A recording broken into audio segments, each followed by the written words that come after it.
जसकम के मरकजी अगवा डॉक्टर न्याज कालानी सरफराज मेमण पुनल की अगवाणी में जसकम के हज़ारे क़ौमी कारकुनन फैज़ाबाद कॉलोनी में जलूस की शक्ल में मरियम तौबा का प्रेस क्लब खैरपुर ताईं एहतजाजी मार्च किया वियो, जिथे क़ौमी कारकुनन के एहतजाजी मार्च के अगवाणन खिताब कंदे चयो त बहरिया टाउन पारां सिंध के गोठन ते नाजायज़ कब्ज़ा जेसिताईं ख़त्म न कया वेंदा तेसिताईं तहरीक जारी रहंदी।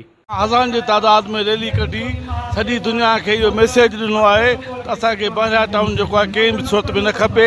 इहा सिंध जी तरक़ी न आहे पर सिंध धरती जी वालार ऐं कब्ज़ो आहे। हुकूमत जेके असांजे अॻवाननि ते केस दाख़िल कया आहिनि दहशतगर्दी जा, उहे असां ज़मानतूं न कराईंदासीं, पर हिकदमि जेको आहे केस असां वापसि वठनि ऐं जिस्कम जे चेयरमैन सुनान खान कुरैशी साईं ज़ैन शाह समेत सभिनी गिरफ़्तार थियल क़ौमी अॻवान कारकुननि खे हिकदमि आज़ादु कयो वञे। असां इहा घुर था कयूं त बहरिया टाउन समेत जेके बि सिंध